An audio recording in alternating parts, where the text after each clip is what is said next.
வந்திருக்கும் சிறப்பு விருந்தினர்கள் அனைவரையும் மேடைக்கு அழைக்கிறோம். முதலாவதாக செந்தமிழன் அண்ணன் சீமான் அவர்களை மேடைக்கு அழைக்கிறோம்.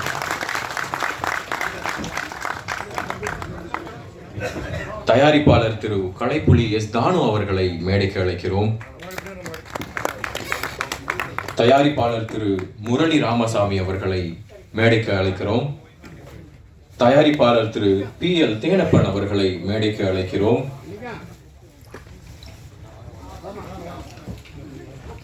தயாரிப்பாளர் திரு சிவா கிளரி அவர்களை மேடைக்கு அழைக்கிறோம். இயக்குனர் திரு கௌதமன் அவர்களை மேடைக்கு அழைக்கிறோம். பாடலாசிரியர் திரு ஸ்நேகன் அவர்களை மேடைக்கு அழைக்கிறோம். பேச்சாளர் திரு சாட்டை துரைமுருகன் அவர்களை மேடைக்கு அழைக்கிறோம். சட்டத்தரணி திரு தாமோதர கிருஷ்ணன் அவர்களை மேடைக்கு அழைக்கிறோம்.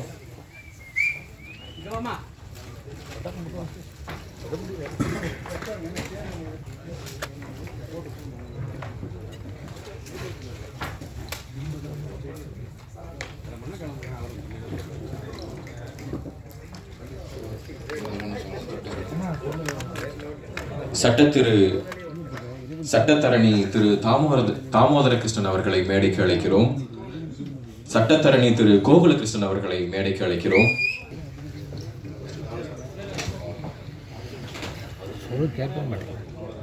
நன்றிகள். முதலாவதாக புது முயற்சிகள், புது கதைகள், இப்படி தமிழ் சினிமாவில் புது முயற்சிகளின் தொடர்வண்டியாக திகழும் தயாரிப்பாளர் திரு கலைப்புலி எஸ் தானு அவர்களை வாழ்த்துரை வழங்க அன்போடு வரவேற்கிறோம். இன்ப நாள் இது, இனிய நாள் இது. செந்தமிழ் செல்வர் செந்தமிழன் தம்பி சீமான் அவர்கள் உள்ளிட்ட மேடையில் அமர்ந்திருக்கும் அத்தனை திரைத்துறை சார்ந்த நண்பர்களே, பத்திரிகை சகோதரர்களே, ஊடக தோழர்களே, நண்பர்களே, உங்கள் அனைவருக்கும் பணிவான என் மாலை தமிழ் வணக்கத்தின் மகிழ்வோடு தெரிவித்துக் கொள்கின்றேன். கருணாஸ் எனது உடன்பிறவா தம்பி. அவரது பெருமுயற்சியில் சல்லியர்கள் சங்கம் நாதம் இடப்போகிறது. அகிலமெங்கும் வெற்றி கொடி நாட்ட இருக்கிறது. சல்லியர்கள் சாமானியர்கள் அல்ல, சகாப்தம் படைக்கப் போகிறவர்கள், சரித்திரம் படைக்கப் போகிறவர்கள். ஆம், அங்கீங்கனாதபடி எங்கும் வெற்றி கொடி நாட்டிட இறைவனை இறைஞ்சி விடைபெறுகிறேன். நன்றி, வணக்கம்.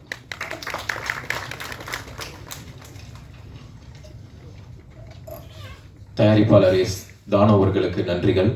அடுத்ததாக அன்பு அண்ணன் தயாரிப்பாளர் திரு சிவா கிளரி அவர்களை வாழ்த்துரை வழங்க வரவேற்கிறோம். எல்லாத்துக்கும் வணக்கம். தமிழ் கொஞ்சம் கொஞ்சம் தான் பேச முடியும். நான் தெலுங்கு இருந்தாலும் கூட நான் தமிழில் தான் பேசுறதுக்கு எதுக்குன்னா அண்ணா இங்கே உட்காருங்கல்ல, எனக்கு பயமாக இருக்குது தமிழ் பேசுகிறேன். நான் செகண்ட் மூவி ப்ரொடியூஸ் பண்ணேன். அண்ணா கருணாஸ் அண்ணா மெயின் ரோலில் போகும் இடு தூரம் இல்லை. முதல் படம் விசித்திரன் RK சுரேஷ் கூட பண்ணது. செகண்ட் மூவி அண்ணா கூட சேர்த்து விமல் அண்ணா சேர்த்து அது வரப்போகிறது. நெக்ஸ்ட் இயர் பிப்ரவரி மாதத்தில் வரப்போகிறது. இது என்னன்னா, படம் is not a easy job to make it. எல்லோரும் உங்களுக்கு தெரிஞ்ச விஷயந்தான். நீங்கள் என்ன எழுதுறீங்களோ அது கொஞ்சம் பார்த்து ஒரு 1 or 2 times திங்க் பண்ணிட்டு எழுதிட்டாங்கன்னா, இங்கே வேலை பண்ணுற ஆளுங்க இருக்காங்கல்ல, அவங்க ரொம்ப ஹார்ட் ஒர்க்காக பண்ணிட்டு தான் பண்ணுறாங்க. நிறைய பேர் தூக்காத கூட பண்ணிகிட்டே இருக்காங்க. நிறைய பேர் சாப்பாடு இல்லாத டைமில் கூட சாப்பாடு கூட ஒரு நாளுக்கு ஒரு தடவை தான் சாப்பிட்டு வேலை பண்ண ஆளுங்க கூட நான் பார்த்த படத்தில். இவ்வளோ ஹார்ட் ஒர்க் பண்ணும்போது அவங்களுக்கு எல்லாத்துக்கு நீங்கள் தான் என்கரேஜ்மெண்ட் கொடுக்கணும். ஸோ இது எப்படி என்ன எழுதுங்க, பட் படம் பார்த்து எதுனால் கொஞ்சம் பாசிட்டிவாக இருந்துச்சுன்னா அப்போ தான் தியேட்டர்ஸ் எல்லாம் நல்லா போகும். இப்போ எல்லாம் தியேட்டர்ஸ் மேலே தான் நம்மளுக்கு எல்லாம் நம்பிக்கை இருக்குது. பட் நீங்கள் எல்லாம் நல்லா எழுதிட்டுவீங்கன்னு சொல்லிட்டு எனக்கு நம்பிக்கை இருக்குது. Thank you very much for giving this opportunity. Thank you. நன்றிகள் சார். ஸோ அடுத்ததாக அன்பு அண்ணன் பேச்சாளர் திரு சாட்டை துரைமுருகன் அவர்களை வாழ்த்துரை வழங்க வரவேற்கிறோம். வருத்தப்படாத வாலிபர் சங்கம், ரஜினி முருகன், சீமராஜா போன்ற படைப்புகளால் மக்களை மகிழ்வித்த இயக்குனர் திரு பொன்ராம் அவர்களை வாழ்த்துரை வழங்க வரவேற்கிறோம். அனைவருக்கும் வணக்கம். இந்த மேடையில் வெற்றிருக்கும் சீமானந்தன் மற்றும் கருணாசனன் மற்றும் இந்த படத்துக்கு விழாவுக்கு வந்திருக்கிற அனைவருக்கும் பத்திரிகை நண்பர்களுக்கும் வணக்கம். 2 நாளைக்கு முன்னாடி தான் இந்த படம் பார்த்தேன். செல்லியர்கள் நான் அன்னை கூப்பிட்டார் ஃபங்க்ஷனுக்கு. ஆனால் எனக்கு எதுவுமே தெரியாதே, படம் பார்க்கலாமான்னு கேட்டேன்.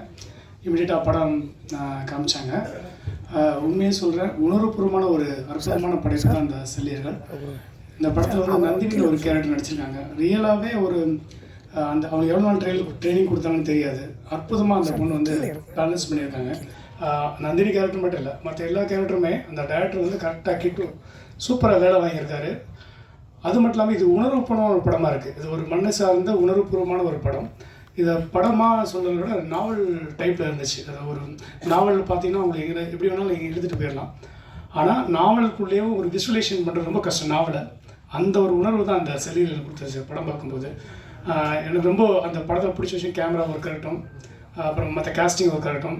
அதாவது போர்க்காட்சிகள் வந்து பக்கா ட்ரைனிங் கொடுத்து பண்ணது மாதிரி இருந்துச்சுங்க. ட்ரைனிங் கொடுத்துருப்பாங்கன்னு நினைக்கிறேன். அவ்வளோ கிளியராக இருந்துச்சு இந்த படம்.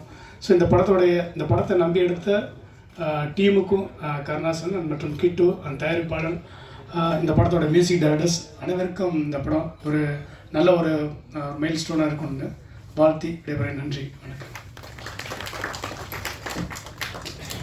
இயக்குனர் திரு பொன்ராம் அவர்களுக்கு நன்றிகள். அடுத்ததாக இந்த சல்லியர்கள் திரைப்படத்தில் நடித்துள்ள மகேந்திரன் மற்றும் திருமுருகன் அவர்களை மேடைக்கு அழைக்கிறோம்.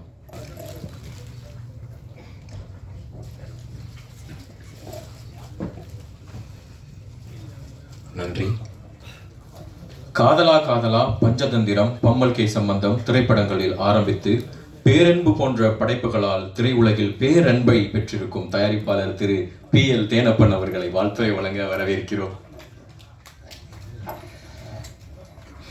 அனைவருக்கும் என்னோட மாலை வணக்கம். மேடையில் இருந்திருக்கும் திரு சீமான் அவர்களும் மற்றும் மேடையில் இருந்துக்கும் எல்லாருக்கும் என்னோட பணிவான வணக்கங்கள். இந்த படம் வந்து நான் பார்த்தேன். நிச்சயமாக மேடை பேச்சுக்காக சொல்ல நல்ல முயற்சி. ஒரு கிட்டோட படம் வந்து அந்த மேதகுவும் பார்த்தேன், ரொம்ப தரமாக பண்ணியிருந்தார். இந்த படம் நிச்சயமாக, ஏன்னா இதில் வந்து என்ன நம்ம தமிழில் தான் பேசுகிறாங்க, அந்த இலங்கை தமிழில் பேசுகிறதுனால நிச்சயமாக இந்த படம் ஒரு நல்ல ரீச் ஆகும்னு நினைக்கிறேன். மேதகு கூட ஒரு நல்லா போச்சு. ஓடிடிலே பெரிய லெவலில் ஹிட்டான படம் மேதகு. அதுக்கு அடுத்து இந்த படம் முயற்சி எடுத்திருக்காரு. படம் நல்ல தரமான படம். நான் மேடைக்காக சொல்ல, நிச்சயமாக இந்த படம் ஓடுங்கிற நம்பிக்கை இருக்குது. ஏன்னா இன்னொரு இது என்ன, ஒரு இலங்கை படம் அப்படின்னு பார்க்காம ஒரு நல்ல ஒரு லவ் சப்ஜெக்டு. இப்போ ஒரு படங்கள் கன்னத்தில் முத்தமிட்டால் எடுத்து பார்த்தா கூட அந்த லவ் எபிசோடு தான் படத்தை நிற்க வச்சுன்னு சொல்லலாம். அதுமாதிரி இந்த படத்துலேயும் லவ் எபிசோடு ரொம்ப டிஃப்ரெண்ட்டாக பண்ணியிருக்காங்க. அப்புறம் நம்ம கருணாஸை பற்றியும் கிரேஸை பற்றியும் சொன்னால் எல்லாருக்கும் தெரிஞ்ச மேட்ரு தான். அவங்களுக்கு எவ்வளோ மியூசிக்கில் நாலேஜ் இருக்குது, எவ்வளோங்கிறது எல்லாருக்கும் தெரிஞ்ச உண்மை. அவரோட பையன் கென்னு வந்து உண்மையிலேயே ரொம்ப மெச்சூர்டாக இருக்குது மியூசிக் வந்து. இங்கே கென்னு இல்லையா? நிச்சயமாக நல்ல ஒரு எதிர்காலம் இருக்குதுன்னு நினைக்கிறேன். கென்னுக்கு ரொம்ப அருமையாக அற்புதமாக மியூசிக் பண்ணியிருக்காரு.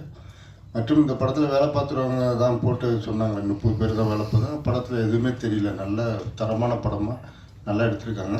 நிச்சயமாக அந்த படம் வெற்றி பெறணும். வெற்றி விழாவுக்கு நானும் வந்து கலந்துப்பேன். நன்றி, வணக்கம். தயாரிப்பாளர் திரு PL தேனப்பன் அவர்களுக்கு நன்றிகள். அடுத்ததாக வடக்காவலர் வீரப்பனார் வாழ்க்கை வரலாறை சந்தனக்காடு என்ற நெடுந்தொடராக இயக்கி மக்கள் மனதில் தாக்கத்தை ஏற்படுத்திய இயக்குனர் திரு கௌதமன் அவர்களை வாழ்த்துரை வழங்க வரவேற்கிறோம்.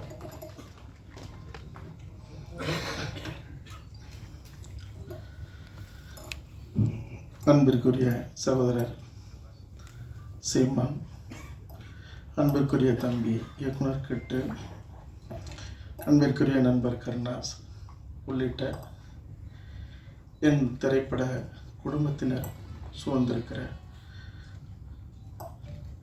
அனைத்து உறவுகளுக்கும் என்னுடைய அன்பான மாலை வணக்கம். சல்லியர்கள் திரைப்படமாகறதுக்கு முன்பே தம்பி கிட்டு அவர்கள் என்னிடம் அந்த கதையை சொன்னாங்க. காரணம், மேதகு படைப்பு எனக்கு ரொம்ப பிடிச்சிருந்தது. சல்லியர்கள் சொன்னதுக்கு 2 காரணம். ஒன்று, கதையை சொல்லணும் அப்படிங்கிறது பகிர்ந்துக்கணும்னு. ரெண்டாவது, என்னுடைய மகன் தமிழ் கௌதமன் இந்த படத்தில் சல்லியரில் நாயகனாக நடிக்கிறதா இருந்தது. ஆனால் இன்னொரு படத்துக்கு முடி நிறையா விட்டதுனால இது உடனடியாக படப்பிடிப்பு போகணும், முடியை ஒட்ட வெட்டணும் அப்படிங்கிறதுனால அது பண்ண முடியாமல் போயிடுச்சு.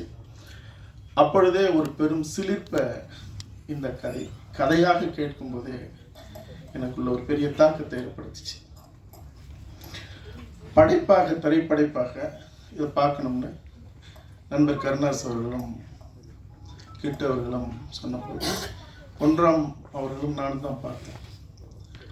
உண்மையிலே செகண்ட் ஹாஃப் பார்த்து முடித்த உடனே ரெண்டு பேர் மட்டும்தான் பார்த்தோம். ஒரு கனத்த மனநிலை அதிலிருந்து நீங்கிறதுக்கு ரொம்ப நேரம் ஆயிடுச்சு. காரணம், தொழில்நுட்ப கலைஞர்களுடைய நேர்த்தியான அந்த உழைப்பு,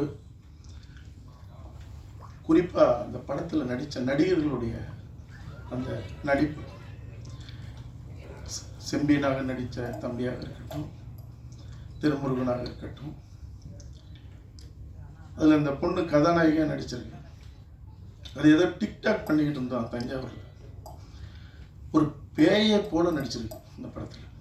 அந்த கதாபாத்திரத்தை, அந்த பெண்ணை தாண்டி யாருமே, எந்த ஒரு தேர்ந்த நடிகை கூட, நான் யாரையும் குறைச்சி மதிப்பிடலை, இன்னைக்கு திரையுலகத்தில் இருக்கிற எந்த ஒரு நடிகையாக இருந்தாலும் அந்த நடிப்பை கொடுத்துருக்க முடியுமாங்கிறது ஒரு பெரிய ஒரு சவாலான விஷயமா தான் நான் பார்க்குறேன்.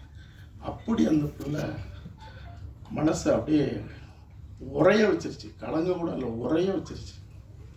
அது மேக்கப்பே போடாமல் அந்த முகம் அப்படியே ஈழத்தினுடைய போர்க்களத்தில் இருக்கிற ஒரு மருத்துவ, ஒரு டாக்டர், ஒரு சல்லியர், ரொம்ப அப்படி ஒவ்வொருத்தரும் தன்னுடைய பங்களிப்பை செஞ்சுருக்காங்க.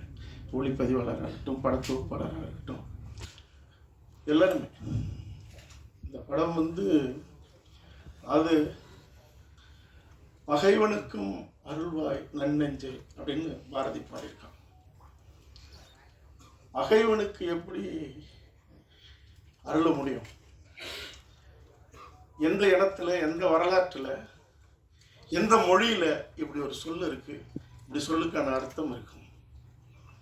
தமிழினத்துல மட்டும்தான் அது சாத்தியம். அதை தான் இந்த படம் சொல்லுது. நீங்க மொத்தமா அழிக்கணுங்கிறான். போராடுறவர்களை இல்லை, போராட்டத்தில் நிற்கிற போராளிகள் அடிபட்டு காயம்பட்டு நிற்கும் போது அவர்களை காப்பாற்றுறவங்களை அடியோட ஒழிக்கணுங்கிறான். எதிரி மருத்துவர்களை, சல்லியர்கள். இந்த படத்துல அதான் மிக முக்கியமான கருப்பொருள். எவனை காப்பாத்துறவனை அழிக்கிறான், காப்பாத்துறவன் கடவுளுக்கு சமானவன், அந்த கடவுளே அழிக்கிறான் எதிரி சிங்களவன். ஒரு சிங்கள போர் வீரன், சிங்களவன் ஒருத்தவங்கள்ட்ட மாட்டிக்கிறான், அடிபட்டு காயம்பட்டு சுயநினைவற்ற நிலையில. அவனை காப்பாத்துறதுக்கு அந்த சல்லியர் எப்படி நிற்கிறாங்கிறது அந்த படம். உலகத்துல என்ன நடக்கும்? அவனுக்கான ரத்தம் கிடைக்கல. என்ன ரத்த வகைன்னா வகையை சொல்றா இன்னொரு மருத்துவச்சி. அந்த ரத்தம் அந்த மருத்துவன்கிட்ட இருக்கு. தன்னுடைய ரத்தத்தை எடுத்து சுத்திகரிப்பு பண்ணி எதிரியை காப்பாற்றுறான். உலகத்தில் எங்கேயாவது நடக்குமா? தமிழினத்தில் மட்டும்தான் நடக்கும். அது யாரால? என்னுடைய தாய்க்கும் தாய் மொழிக்கும் சமமான எங்களுடைய தமிழீழ தேசிய தலைவன் மேதகு பிரபாகரன் வளர்ப்புல மட்டும்தான் நடக்கும்னு சொல்றதா இந்த படத்தினுடைய அறம் சார்ந்த அந்த உன்னதம். பேசா பொருளை பேசுவதுதான் படைப்புக்கு பேரழகு. அதை இந்த படைப்பு பேசுது. அடுத்த கட்டத்துக்கு எடுத்துட்டு போக முடியலங்கிற நிலையில அது கருணாஸ் கையில விழுது. கருணாஸ் நான் இருக்கேன் அப்படின்னு அதை தாங்கி இந்த குழு எடுத்து முடிச்சு இன்னைக்கு கொண்டு வந்து நிற்குது. இனத்தை போலவே, தமிழ்நாட்டை போலவே, தமிழீழத்தை போலவே திக்கு தெரியாத நிற்கிற நிலையில தான் கருணாஸ் இன்னைக்கு எங்களை எல்லாரையும் அழைச்சு இந்த படத்தை எப்படியாவது அடுத்த கட்டத்துக்கு எடுத்துட்டு போகணும், உலகத்துக்கு எடுத்துட்டு போகணும், இந்த செய்தியை எடுத்துட்டு போகணும். இதுவரைக்கும் சேகரித்த பொருள் எல்லாம் முடிஞ்ச வரைக்கும் போட்டு நிற்கிற இந்த படைப்பு வெற்றிங்கிற ஒரு பக்கம் இருந்தாலும் இன்னொரு பக்கம் அடுத்தடுத்த படைப்பு எடுக்கிறதுக்காக இது எப்படியாவது இது உலகத்தின் பார்வையில் கொண்டு சேர்க்கணும் அப்படிங்கிற அந்த தகிப்பு, அந்த தவிப்புங்கிறது வந்து ஒரு ஒரு ஒரு ஒரு அதை எப்படி பார்க்கறது, அதுக்கு நாமெல்லாம் தமிழினம் என்ன செய்ய போகுதுங்கிறது தான். அதில் ஒரு காட்சி வரும், நீங்கள் படம் பாருங்க, என்ன பேசினாலும் இந்த படம் கொடுக்கும். மகள் மருத்துவம் படிக்கணும்னு ஆசை, ஆனால் அங்கே வாழவே முடியாத நிலை, ஆனால் அவள் படிக்கணுங்கிறான். ஒரு ஸ்டெதஸ்கோப் கிடைக்குது அவர்கிட்ட, எடுத்துட்டு வந்து அப்பன் நெஞ்சில் வைக்கிறான். அப்பனுக்கு ஆசை மருத்துவ வச்சாங்க. இவன் சொல்றான், அப்பா பொண்ணு காலில் வச்சு கேட்குது. அப்பன் சொல்றான், பொண்ணுக்கு கல்யாணம் கல்யாணம்னு கேட்குதாம்மா என் நெஞ்சில் இருந்துங்கிறான். ஒரு புன்னகை புரிகிறான். பதிலுக்கு அப்பா நீங்க காதில் வைங்கிறான். கர்ணஸ் தான் அப்பா. கர்ணஸ் பொண்ணுடைய நெஞ்சில் வைக்கிறார். பொண்ணு சொல்றா, அப்பா இந்த மண்ணுக்கு விடுதலை விடுதலைன்னு என் நெஞ்சிலிருந்து கேட்குது. அப்பா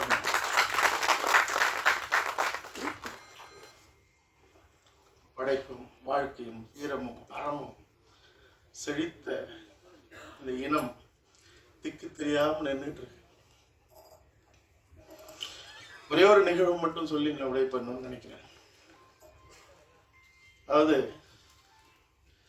உலகத்தினுடைய பல நாடுகளுக்கு போராளிகளாலையும் அல்லது எங்கள் தமிழீழ உறவுகளாலையும் அழைக்கப்பட்டு போராட்ட காலத்துக்கு மட்டும் இல்லை, ஐநா சபையில் 3 முறை நான் பேசினது, என் படைப்பு ஆவணப்படம் அங்கே திரையிடப்பட்டது. இப்படி ஓடுன அந்த காலகட்டங்கள்லாம் தலைவர் பிரபாகரனுடைய வரலாற்றை திரைப்படமாக சொன்னாங்களே, சந்தனக்காடு வீரப்பனுடைய அந்த வரலாறு 15 ஆண்டுகளுக்கு முன்னாடி எடுக்கப்பட்டது. இன்னைக்கும் பேசப்படும் பொருளாக மட்டும் இல்லை, பரபரப்பாக மட்டும் இல்லை, திகிலாவும் அது கடந்துட்டு இருக்கு. ஆனால் அன்னைக்கே சொல்ல வேண்டிய அத்தனையும் சமரசம் இல்லாத, எவனுக்கும் கவலைப்படாம அதிகார வர்க்கங்களை அடிச்சு நொறுக்கி எரிச்சு சாம்பலாக்குற அளவுக்கு படைப்பை செஞ்சாச்சு. ஆனால் இன்னமும் பொய்யும் பித்தலாட்டத்தோட சேர்ந்து வீரப்பனை பற்றின செய்திகள் உள்ளே வந்துகிட்டே இருக்கு, படைப்புகள் வந்துகிட்டே இருக்கு. செய்கிறவங்க செய்யட்டும், ஆனால் இன்னும் பாதிக்கப்பட்டு நிற்கிற அந்த மக்களுக்கு ஒரு தீர்வை, ஒரு நீதியை, மனமும் உடலும் புண்பட்டு கிடக்கிற அவர்களுக்கு ஒரு தீர்வு கொடுக்க இங்கே யாருக்கும் அருகதையும் இல்லை, நேர்மையும் இல்லை, அரசாங்கம் உட்பட. ஆக அப்படிப்பட்ட நிலையில் அந்த சந்தனக்காடு எடுத்ததே வீரம் செறிந்த எங்கள் ஈழத்தின் விடுதலை போராட்டத்தை படைப்பு செய்யறதுக்கான ஒரு ஒத்திகையாக தான் எடுத்தேன். அதை நேர்த்தி எடுத்தேன். வரும் சந்தனக்காடு வந்தது போலவே இந்த உலகத்தை உழுக்க உழுக்க, இந்த உலகம் அதிர அதிர, உலக மாந்தர்கள் தலகுனிய தலகுனிய வன்னிக்காடு ஒரு நாள் வரும். அதை செய்யாம நான் தலை செய்ய மாட்டேன். அதுக்காக ஓடுன ஓட்டத்துல ஒரு சிலருக்கு அந்த சம்பவம் தெரிஞ்சிருக்கலாம். அதாவது பல கொடூரங்களை அரங்கேற்றின ஒரு சிங்கள போர் வீரன், அவன் ஒரு நாள் அகப்பட்டுக்கிறான். யார்கிட்ட? புலி போராளிகள்கிட்ட. அவனை சிங்களவன்கிட்ட கிடைச்சா சிதைச்சு கொண்டு வருவான்.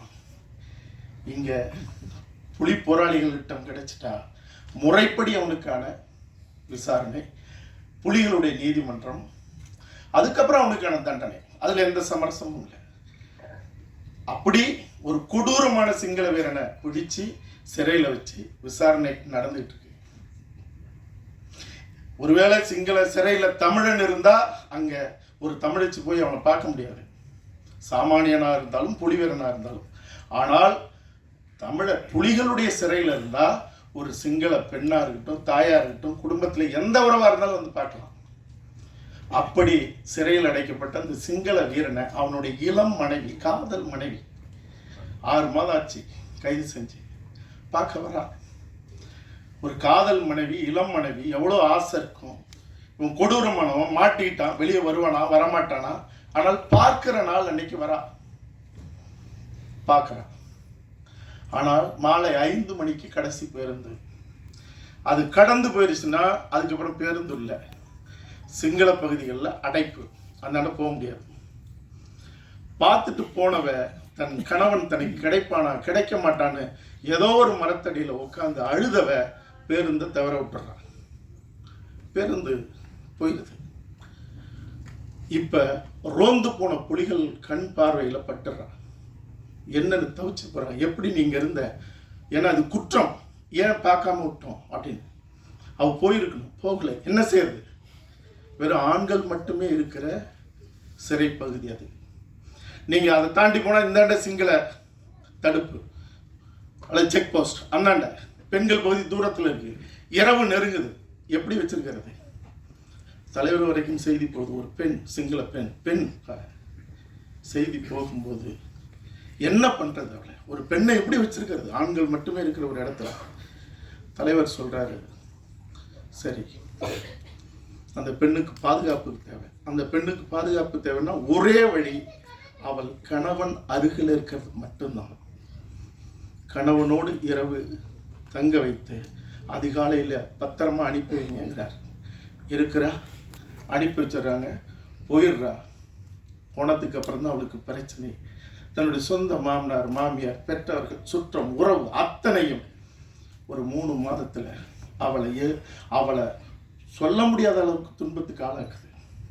அவள் கர்ப்பிணி ஆயிருக்கா. எல்லா உறவுகளும், அவளுடைய ரத்த உறவுகள், சிங்கள உறவுகள் எல்லாருமா சேர்ந்து கருவை கலைக்க சொல்றாங்க, களங்கம் உண்டாக்குறாங்க. எங்கேயோ போய் நீ வந்து தப்பு செஞ்சுட்டு வந்திருக்க, என் பிள்ளைக்கு துரோகம் பண்ணியிருக்க, நீ வாழ தகுதியற்றவ. ஆனா அவளுக்கு மட்டும்தான் தெரியும். எவ்வளவு சொல்ற, யாரை நம்ப சொல்ற? எந்த அரசாங்கம், எந்த இனத்துல இது நடக்கும்? யாரு உன்னை தங்க வச்சிருப்பா? நாங்க நம்ப மாட்டோம்ன்றாங்க. அவ அடிச்சுக்கிறா, அழுவுறா. ஒண்ணு அவ சாகணும், ஆனால் அவ சாக விரும்பல. தன் பிள்ளைய அழிக்க விரும்பல.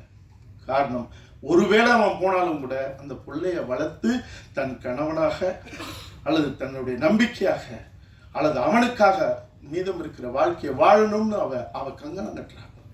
ஒரு முடிவோட வரா, எழுதி அனுப்புறா, மனுவை கொடுக்குறா, நேரடியாக கொடுக்குறா போராளிகள்கிட்ட. இப்படி தங்கும்போது இப்படி ஆச்சு, இப்போ என்ன களங்கப்படுத்துறாங்க, நான் என்ன செய்யறதுன்னு கேட்கிறேன். சட்டம், புலிகள் சட்டம், நீதிமன்றம் என்ன சொல்லும்? அவன் கொடூரமான குற்றவாளி. சட்டம் நிராகரிக்குது. தீர்ப்பு நாள் வயிறு சரிஞ்சு வந்து உட்கார்ந்துருக்கா கலக்கத்தோட அந்த சிங்கள பெண். தீர்ப்பு வருது, உச்சபட்சமான தண்டனை. கதறி அழுகுறான். 5 மணி நெருங்க போகுது, பேருந்து போயிடணும். இப்ப கவனமா இருக்காங்க, தங்கிட்டா சிக்கல். சொல்றாங்க, எந்திரிச்சு போமா, புறப்படு, பேருந்து நிற்க. இனிமே எதிர்காலமே இல்லை, பிள்ளைக்கும் இல்லை, அவளுக்கும் இல்லை. தன் வாழ்க்கை அப்படியே நடந்து போறான், தளர்ந்து போறான். அப்படி போயிட்டு இருக்கும்போது பேருந்து நெருங்குறா. ஒரு புலி, பெண் போராளி புலியினுடைய குரல் கேட்குது. அவள் பெயரை சொல்லி நில்லுன்னு கத்துறாங்க. அவன் நின்று திரும்பி பார்க்குறான், இனிமே என்னன்னு. ஓடி வந்த பெண் போராளி, புலி போராளி சொல்றா, உன் கணவனுக்கு கொடுக்கப்பட்ட மரண தண்டனை செய்தி எங்கள் தலைவருக்கு தெரிவிக்கப்பட்டது. ஒரு தமிழ் பெண்ணாக இருந்தாலோ அல்லது சிங்கள பெண்ணாக இருந்தாலோ பெண் என்பவள் பெண் தான். அவள் எந்த பெண்ணாக இருந்தாலும் அவளுடைய கற்போ அவளோ களங்கப்பட்டுடக்கூடாது. அவன் எவ்வளவு பெரிய தவறு செஞ்சிருந்தாலும் அவனை விடுதலை செய்து உடனடியாக அந்த பெண்ணோடு அனுப்புங்கள்னு எங்க தலைவர் உத்தரவிட்டிருக்காரு. 1 நிமிடம் நெல்லு வந்துடுவார். அவளுக்கு நம்ப முடியலன்னு தெரியல. தளர்ச்சியாகி அப்படி நிற்கிறா. உண்மைதான். நான் கொஞ்ச நேரத்தில் அவனை கூட்டிகிட்டு வராங்க மரியாதையோட. அவன் வந்து பக்கத்தில் நிற்கிறான். அந்த பெண் போராளியை பார்த்து அவன் கேட்குறான், உங்கள் தலைவர் இருக்கிற திசை எதுங்கிறான். கையை கட்டுறாங்க, பார்க்குறான். இங்கே இருக்கிற பெண்ணுக்கு மட்டும் இல்லை, எங்களை போன்ற சிங்கள பெண்களுக்கும் உங்கள் தலைவர் அண்ணன் தான். என் அண்ணன் இருக்கிற திசையை பார்த்து நான் வணங்கிக்கிறேன்னு அந்த சரிந்த வயிறோடு கீழே படுத்து விழுந்து வணங்கி கும்பிட்டுருக்கான். இப்ப சொல்லுங்க, உலகத்துல எந்த இனத்திலேயாவது, எந்த மொழியிலேயாவது, எந்த வரலாற்றிலேயாவது இந்த உலகம் தோன்றின காலத்திலிருந்து இப்படி ஒரு நிகழ்வு நடந்திருக்குமா? அதாவது தமிழ் போராளிகள் புலிகள் கிடைத்தார், அவனை கொன்று அவனுடைய இதை சொல்லித்தான் ஆகணும், அவனுடைய ஆணுறுப்பை அறுத்து அந்த புனிதமான இந்த போராளியினுடைய வாயில் திணித்து அனுப்புன எத்தனையோ நிகழ்வுகள், சிங்கள அட்டுழியங்கள் நடந்திருக்கு. இது உலகம் முழுக்க வாழ்கிற எங்களுடைய தமிழினத்துக்கு மட்டும், தமிழினத்தின் இளைய தலைமுறைக்கு மட்டும் சொல்லல, ஏதோ ஒரு வகையில எவன் கட்டளையிட்டு அடித்து எங்கள் தமிழர் நிலத்தை, தமிழினத்தை அழித்து எங்கள் தமிழ் மக்களை கொன்று குவித்து இன்னைக்கு உலகம் வேடிக்கை பார்க்க ஒரு திட்டமிட்ட இன அழிப்பை செய்தானோ அந்த ராஜபக்ஷ கூட்டம், அந்த கூட்டத்தை, அந்த இனத்துல பிறந்த அந்த இனத்தின் இளைய தலைமுறை அடிச்சு துரத்தினதோடு மட்டுமில்ல, அவன் கோட்டையை கொளுத்தி அந்த ராஜபக்ஷ கூட்டம் ஓடி ஒளிஞ்ச இடம் திருவோணமலையில் இருந்த தமிழர் பகுதி. அந்த சிங்கள இளைய தலைமுறைக்கும் நான் சொல்றேன், நீங்க இன்னும் காலம் கடக்க தமிழின தலைவர் அப்படிங்கிறது தான் அண்ணன் பிரபாகரன் அவர்களுக்கான பெயராக இருக்குது. ஆனால் நான் சொல்றேன், இந்த மானுடத்திற்கான தலைவர் மேதகு பிரபாகரன் சொல்லுகிற காலம் விரைவில் வரும்.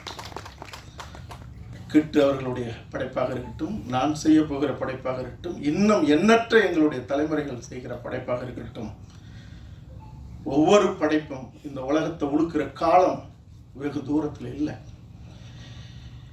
இந்த படைப்பை தமிழினம் உச்சி முகர்ந்து கொண்டாடணும். கடைசியாக இறுதியாக ஒரு செய்தி, இன்னைக்கு உலகம் முழுக்க தகிச்சிட்டு இருக்கிற ஒரு பெரும் விவாதத்துக்கு உண்டான ஒரு செய்தி உங்க எல்லாருக்குமே தெரியும். அதுல ஒரு குறிப்பிட்ட சதவீதத்தினர் முன்னாடி, தமிழர்கள் முன்னாடி என்னையும் குற்றவாளியாக நிலைநிறுத்துகிற ஒரு சூழல் இன்னைக்கு நடந்துகிட்டு இருக்கு. எனக்கு அதை பற்றி கவலை இல்லை. என் தந்தையினுடைய வரலாறு ஒரு சிலருக்கு தெரியும். தோழர் தமிழரசன் புலவர் கலியபெருமானுடைய உயிர் நண்பர், தன்னுடைய மூச்சு இருக்கிற வரைக்கும் இந்த மண்ணுக்காக போராடினவர். யுத்தம் நடந்து 14 ஆண்டுகள் ஆயிடுச்சு. சண்டை போட்டவன், கொன்னு குமிச்சவன், சிங்களவன் ஒற்றுமையாக இருக்கிறான். சாகடிக்கப்பட்ட கூட்டம், சிதறி உலகம் முழுக்க ஓடின கூட்டம் இன்னும் சிதறி பகை வளர்த்து நிற்குது தனக்குள்ளகவே. எத்தனை ஆவணப்படங்கள், 20க்கும் மேற்பட்ட ஆவணப்படங்கள், எத்தனை ஓட்டம், எவ்வளவு போராட்டம், எவ்வளவு வழக்கு, என்னை போன்றவர்கள் எத்தனை. இந்த தகிப்போட தாங்க முடியாத ஒரு நிலையில தான் என்னகிட்ட சொல்லப்பட்டது, நான் பேசியது என்கிட்ட சொல்லப்பட்ட நிலையில தான் நான் சொன்னேன். துவராக அவர்கள் 27ஆம் தேதி மாவீரர் தின உரை நிகழ்த்துகிறார்னு சொன்னேன். 27ஆம் தேதி நடந்தது. அது உயர் தொழில்நுட்பம்னாங்க, இல்லைன்ட்டாங்க. அது போன்ற ஒரு பெண் சுவிஸில் இருக்குன்னாங்க, நெருங்கிட்டோன்னாங்க, நெருங்கல. இப்பவும் நான் சொல்றேன், யாருக்கும் நான் வக்காலத்து வாங்க மாட்டேன். திரும்ப அவங்க வரப்போறாங்க, வந்தே தீருவாங்க. வரும்போது அவங்க பின்னாடி நில்லுங்க. வந்தா நின்றுதான் ஆகணும். வரும்போது வலிமைப்படுத்த வேண்டியது தமிழர்களுடைய கடமை. வரவில்லை என்றால், வரும் என்று சொன்ன கூட்டம் யாராக இருந்தாலும் போலியான கூட்டம், அவர்கள் தமிழ் இனத்தால் புறந்தள்ளப்படணும். நானாக இருந்தாலும். நான் சொன்னதுக்கு காரணம் என்னன்னா, அடிபட்டம் ஒன்னா இருக்கான், அடிபட்டு சிதஞ்சவன் சிதறிட்டே இருக்கான். ஏதாவது ஒண்ணு தெரியணும். வர்றவங்க உண்மையா திரையில தோன்றவங்க திரையில வந்தே ஆகணும். வரலையா 6 மாசத்திற்கு பிறகு நானே வந்து அறிவிப்பேன். எதிர்த்து நிற்க வேண்டிய சூழல் இருந்தால் எவராக இருந்தாலும் எதிர்த்து நிற்பேன். நான் மட்டும் இல்ல, தமிழனா பிறந்த எவனா இருந்தாலும் எதிர்த்து நிற்கணும். பொய்யை உண்மையாக்குகிற ஒரு சூழலை ஒருபோதும் தமிழினம் இனிமே அனுமதிக்க கூடாது. அதனால திரும்பவும் சொல்றேன், உலக தமிழர்கள்ட்ட சொல்றேன், அதாவது எல்லா இடத்துலையும் சத்தியம் இருக்கு, உண்மை இருக்கு. வைரமுத்தவர்கள் கூட சொன்னார், சத்தியம் பேசுகிற இந்த படைப்பு, சத்தியமும் உண்மையும் உலகத்தில் எல்லா இடத்துலையும் இருக்கு. ஆனா அறம் தமிழர்கள்ட்ட மட்டும்தான் இருக்கு. அந்த அறம் வென்றே ஆகும். அதற்கு உண்மையாக இருப்பவர்கள் யாராக இருந்தாலும் அவர்களை கொண்டாடணும். நான் சொல்லிட்டேங்கிறதுக்காக நான் தாங்கி பிடிச்சிட்டுலாம் நிற்க மாட்டேன். வரவில்லை என்றால், வரக்கூடிய சூழல் இல்லை என்றால், அல்லது வரவே வராது என்றாலும் கூட என் இனத்தின் இளைய தலைமுறைக்கு, என் இனத்திற்கு உண்மையை சொல்ல வேண்டிய கட்டாயம் எனக்கு இருக்கு. 6 மாதம் கழிச்சு எந்த உண்மையாக இருந்தாலும், அல்லது எனக்குள்ளாக தேவைன்னாலும் நான் சொல்லுவேன். யாராக இருந்தாலும் உண்மையாக நிற்போங்கிறதான், உண்மையாக உறுதியாக நின்று இந்த இனத்தினுடைய வெற்றிக்கு, தலைநிமிருக்கு, தமிழ் இனத்தினுடைய இறையாண்மையை மீட்க 1000 அர்த்தங்கள் இருக்கு இறையாண்மைங்கிற சொல்லுக்கு. உலகத்துக்கே வழிகாட்டின இனம் வழி சுமந்து வழி தெரியாத நிற்கிற நிலையில தான் இன்னைக்கு இந்த போராட்ட களங்கள்லாம், சல்லியர்கள் போன்ற படைப்புகள்லாம் இன்னும் இன்னும் செய்ய போகிற, அது போராட்ட களமாக இருந்தாலும் திரைக்களங்களாக இருந்தாலும் நாம் செய்யணுங்கிறது மட்டும் இல்லை, ஒன்றாக நிற்கணும், உறுதியாக நிற்கணும்னு உரிமையோடு கேட்டுக்கிட்டு, சல்லியர்கள் வெற்றியை தமிழர்கள் அனைவரும் உறுதி செய்ய வேண்டும் என்று கேட்டுக்கொண்டு விடைபெறுகிறேன். நன்றி, வணக்கம். சல்லியர்கள் திரைப்படத்தில் வில்லனாக நடித்துள்ள கலைமாமணி திருமுருகன் அவர்களை மேடைக்கு அழைக்கிறோம். வாழ்த்துரை வழங்கவும் அழைக்கிறோம். எல்லோருக்கும் வணக்கம். நிறைய படம் நடித்தாலும் இந்த படம் எனக்கு ரொம்ப மனதுக்கு ரொம்ப நிறைவான படம். தம்பி கிட்டுவோட ஆரம்பத்தில் இருக்கிற அவன் குறும்படத்தில் நான் தான் நடித்தேன். அப்புறம் அந்த மேதகுல நான் நடிக்க முடியல. ஆனால் கிட்டு வந்து ஒரு பெரிய படைப்பாளியாகவும், அவன் தமிழ் சமூகத்துக்கு ரொம்ப முக்கியமான ஆள். அவனை எப்படியாவது தமிழ் திரையுள்ள கொண்டு வரணுங்கிறது எனக்கு என்னோட பெரிய விருப்பம். அதுக்காக அப்படி செஞ்சோம். மேதகு பெரிய வெற்றி பெற்றது. சல்லியர்கள் வந்து அதோட பெருசாக வெற்றி பெறும். சல்லியர்கள் வந்து ஒரு யுத்த களத்தில் நடக்கிற ஒரு படம். ஆனால் அது பழமையாளனுக்கு வந்து ஒரு ஹீரோ வில்லன் படம் தான். ஒரு பக்கா என்டர்டெயின்மெண்ட் படம். நல்ல காதல் இருக்கு. ஒரு அரக்க கூட்டத்துக்கும் ஒரு அறத்தோடு நிற்கிற கூட்டத்துக்கும் இடையில நடக்கிற யுத்தத்தில் நடக்கிறது தான் கதை. நீங்கள் வெகுஜன ரசிகராக இருந்தால் உங்களுக்கு 100% இந்த படம் பிடிக்கும். நீங்கள் தமிழ் உணர்வாளர்களாக இருந்தால் 1000 முறை உங்களுக்கு பிடிக்கும். அவ்வளோ சிறந்த படைப்பு. அந்த படத்தை நான் நடிச்சிருக்கிறேன், தம்பிகளும் நடிச்சிருக்காங்க, எல்லாம் நல்லா பண்ணியிருக்காங்க. இந்த படைப்பை ஒரு பெரிய படைப்பாக கொண்டாந்து சேர்க்கறதுக்கு மிக முக்கியமான காரணம் வந்து கருணாசனம் தான். இந்த திரையுலகில் அவர் ஆரம்ப காலகட்டத்திலிருந்து நிறையா முயற்சிகள் எடுத்திருக்கிறாரு. அவர் நிறையா வெற்றிகளையும் தோல்விகளையும் மாற்றி மாற்றி பார்த்தவர். ஆனால் இந்த படத்துக்கு தோள் கொடுத்து நிற்கிறது அவரோட இன உணர்வையும் காட்டுது. இந்த படம் நிச்சயமாக அவருக்கு ஒரு பெரிய வெற்றி படமாக இருக்குன்னு நான் நம்புகிறேன். இந்த படத்துக்கு மேடையில் இருக்கிற எல்லாரும் என்னோட நிறையா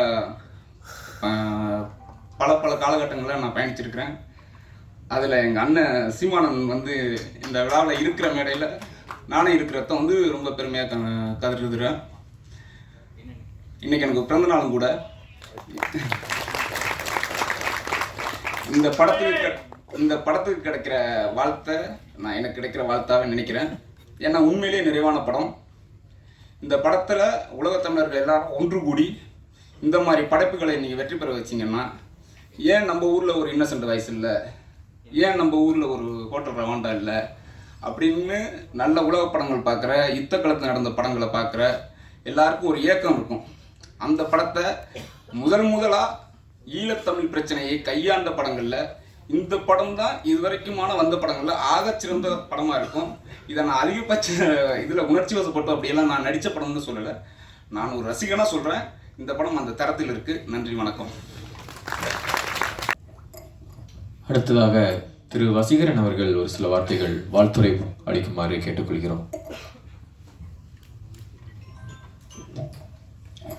தாய் தமிழக உறவுகளுக்கும் உலகத்தமிழ் உறவுகள் அனைவருக்கும் வணக்கம். மற்றும் இந்த அவையில் வீட்டிற்கும் அண்ணன் செந்தமிழன் சீமான் அவர்களுக்கும், தம்பி கிட்டு, கருணாசனன் அனைவருக்கும் மற்றும் அனைத்து பெருங்கலைஞர்களுக்கும் நன்றி.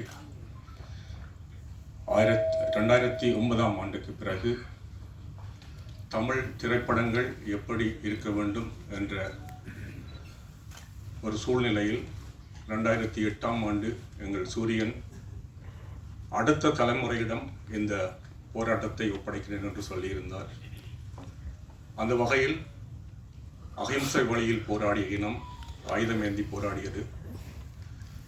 இன்று நாங்கள் அறிவாயுதம் ஏந்தி போராட வேண்டிய ஒரு சூழ்நிலையில் இருக்கின்றோம். கடந்த 14 ஆண்டுகளில் எம்மனம் விழுந்து கிடந்ததாக நினைத்துக் கொண்டிருக்கிறார்கள். இந்த சினிமா என்னும் ஊடகத்திற்கூடாக சரியான திரைப்படங்கள் வர வேண்டும் என்ற 10 நோக்கங்களில் ஒரே நோக்கத்திற்காகவும் நோர்வே தமிழ் திரைப்பட விழா 2010ஆம் ஆண்டு ஆரம்பிக்கப்பட்டது. தமிழ்நாட்டிலிருந்து தமிழர்களுடைய கலை, கலாச்சாரம், பண்பாடு, வாழ்வியல், வரலாறு, பலிகளை பேசுகின்ற திரைப்படங்களுக்கு முன்னுரிமை கொடுத்து, தமிழ் என்றால், தமிழரின் அடையாளம் என்றால் அந்த சினிமாவும் அப்படி இருக்க வேண்டும். தொடர்ச்சியாக 14 ஆண்டுகளாக அப்படிப்பட்ட திரைப்படங்களைத்தான் நாங்கள் தெரிவு செய்து அதற்காக உலகத் தமிழர்களின் பாராட்டாக சிறந்த அங்கீகாரம் தொடர்ச்சியாக வழங்கி வருகின்றோம். அந்த தமிழர் விருது எங்கள் தமிழீழம் அமைந்திருந்தால் அந்த நாட்டுக்கே உரித்தான ஒரு விருதாகத்தான் அதை எண்ணி நான் இத்தனை வருடம் தனியொருவனாக இருந்தாலும் 5 நண்பர்களோடு தொடர்ச்சியாக வந்து அந்த திரைப்பட விழாவை வந்து நடத்தி வருகின்றேன். அந்த வகையில் கடந்த 2 ஆண்டுகளுக்கு முன்பாக மேதகு திரைப்படத்தை மிக சிறப்பாக எங்கள் திரைப்படம் எந்த மொழி பேச வேண்டும், எப்படி இருக்க வேண்டும் என்பதற்கு எடுத்துக்காட்டாக தம்மை கிட்டு மிக சிறப்பாக அந்த எங்களுடைய கூத்துக்கலை கூடாக அந்த கதை நகர்த்தலை மிக தெளிவாகவும் சிறப்பாகவும் செய்து உலகத்தமிழுடைய அந்த திரைப்படத்தை கொண்டு சேர்த்தோம். அதற்காக நானும் நோர்வே நாட்டில் இருந்து நிறைய உழைத்தேன். அந்த படம் எங்களுடைய மக்கள்கிட்ட கொண்டு சேர்க்க வேண்டும். அதற்காக இன்று தமிழ் சினிமாவில் 200க்கும் மேற்பட்ட தமிழக கலைஞர்களாக இருந்தாலும் சரி, தமிழக மக்களாக இருந்தாலும் சரி, இன்று எங்களுடைய ஈழத்தில் வாழ்கின்ற மக்களாக இருந்தாலும் சரி, போதை வஸ்து, வன்முறை கலாச்சாரம் இவைகளை விதைக்கின்ற திரைப்படங்கள் தான் அண்மை காலங்களில் வருகின்றன. மிகவும் மனவேதனையாக இருக்கின்றது. எப்படிப்பட்ட திரைப்படங்களை எடுக்க வேண்டும் என்று எங்களுடைய உறவுகள் நிச்சயமாக சிந்திக்க வேண்டும். சிறந்த திரைப்படங்களை உருவாக்குவார்கள் என்ற நம்பிக்கையில் இந்த சல்லீர்கள் திரைப்படமும் மிகப்பெரிய வெற்றி பெறும் என்ற நம்பிக்கை எனக்குண்டு. இந்த திரைப்படத்தை உலகமெங்கும் திரைப்படுவதற்காக அண்ணன் கருணாஸ் அவர்களுக்கும் தம்பி கிட்டவர்களுக்கு நான் மிகவும் பெருந்துணையாக இருப்பேன். ஏற்கனவே அவர்களோடு கதைத்திருக்கின்றேன். ஏனென்றால் இப்படி படங்கள் இன்றைக்கு தமிழகத்தில் வெளியாகிற சூழலும் சரி, அங்கேயும் சரி நிறைய கஷ்டம், போராட்டம் ஓடி இருக்கு. ஆனால் அதெல்லாம் தாண்டி நாங்கள் கடமையை உழைத்து இந்த திரைப்படத்தை கொண்டு வருவோம். இது போன்ற படங்கள் தொடர்ந்து அடுத்த 2024 வரப்போகுது என்ற மகிழ்ச்சியான செய்தியை உங்களுக்கு சொல்லிக் கொள்கிறேன். நன்றி, வணக்கம்.